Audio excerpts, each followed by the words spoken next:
What's going on, YouTube? I'm here to give you a little look at my 1978 Honda XL175. Now this bike I have had in or around my possession since 1996, so 19 years. And this was bought for me when I was 14, so you can do the math on how old I am. But anyway, to be my first street bike. Also, at the time, did a lot more trail riding. Had some friends that had some property, and then subsequently, when I was 15, and then 16, 17, and then again when I was 19, did some riding up in the southwest part of Colorado. But anyway, this thing, got it from the original owner, had like 1,700 miles on it at the time. Now it's at 4,146, and I rode it until I was 16. Then I got a bigger bike, and it more or less became my mom's bike to tool around on occasionally, but she didn't ride it a whole lot. And then just recently, about a year and a half ago, basically commandeered it back, and now I've got it.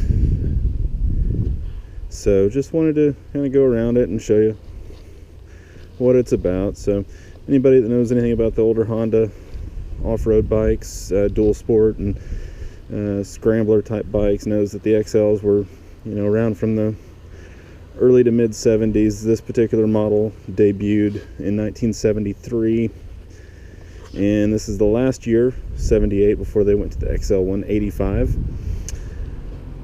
But before then they had the SLs, which were more or less the same thing. Just I think the 175 was a twin cylinder bike. Of course, had a little bit more power than what this one does.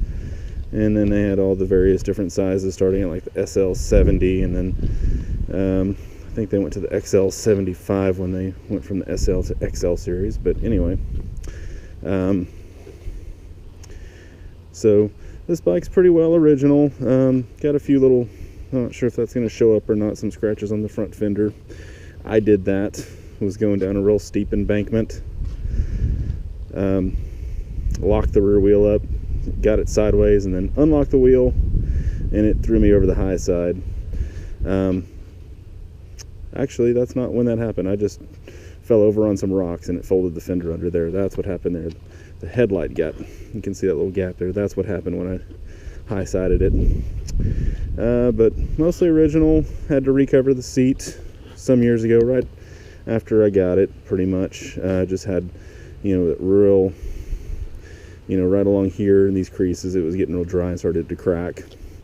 So I found that seat cover on eBay. And then the exhaust system, this spark arrestor gets rusted out because it's got a seam on the bottom, holds moisture really bad. And found a new old stock exhaust system that eventually installed on it. Had it patched with some little plates and some JB Weld, which held up for quite a while. And put shorter turn signal stocks. The stock ones came out to here, and then put a little bit shorter ones on the front. These are actually Bike Master aftermarket. The rear ones are just off of I don't know, like a Twin Star or something like that, 78 model, something like that. Anyway, so just gonna jump on it here in a minute. Bike is usually pretty easy to start. It's 90 degrees out today, and so it's not going to be super hard to start. But it hadn't been run in a few weeks. I try to get it out every few weeks and give it a little bit of a run. So I'll jump on it here and hopefully won't have too much of a problem. This thing's got a 6-volt system, which is alternating current. Doesn't require a battery for it to start.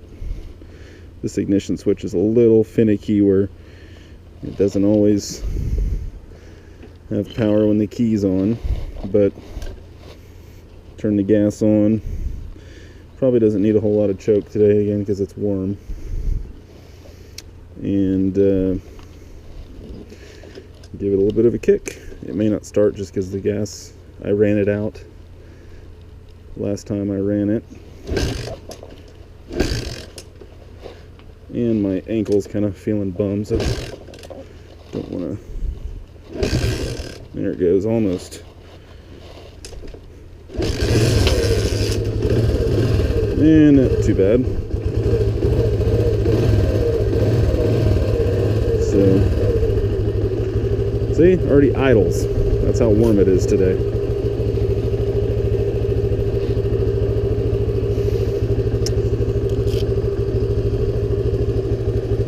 So,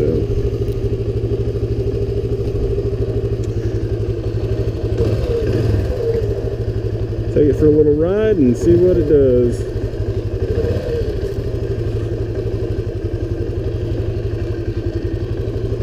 Now, power-wise, we're looking at 9 or 10 horsepower, and I'm not light, so it doesn't really move all that well. So I mainly just take it easy.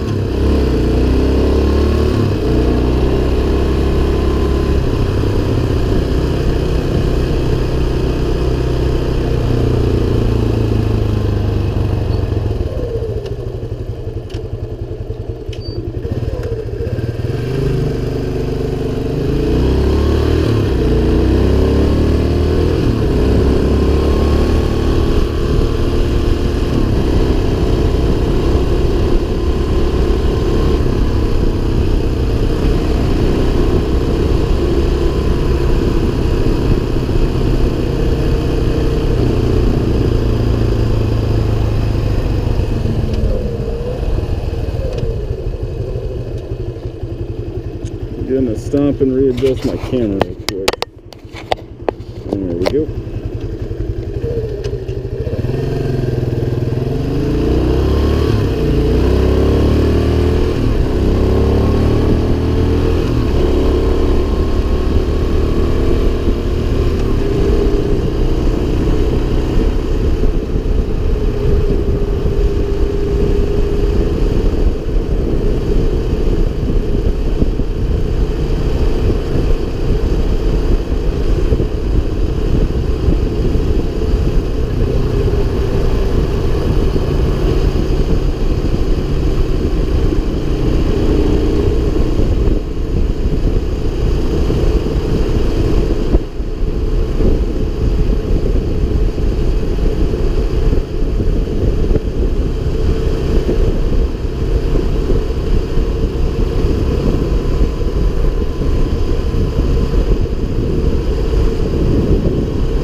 Cruising along at 5th gear right now, and that's a good, just nice, easy cruising speed. Even at 45 miles an hour in 5th gear, it just feels like it's really pretty buzzy.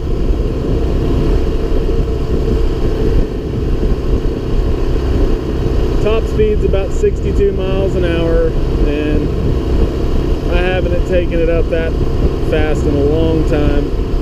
It's an old bike, I don't want to abuse it. Can't really get parts anymore.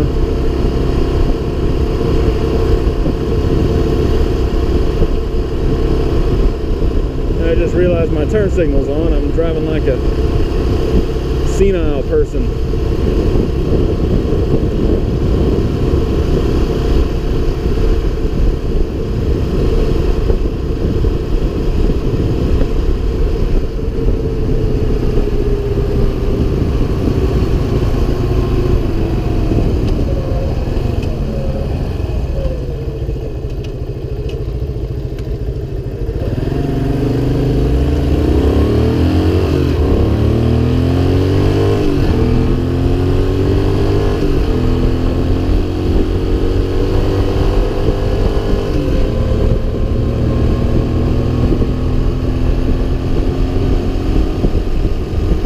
There's 40, at least indicated on the speedometer.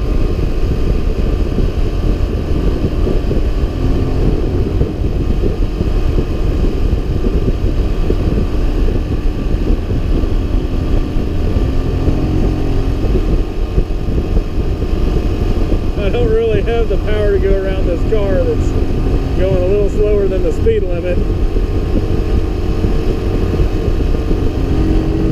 There's full throttle right there.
that's it.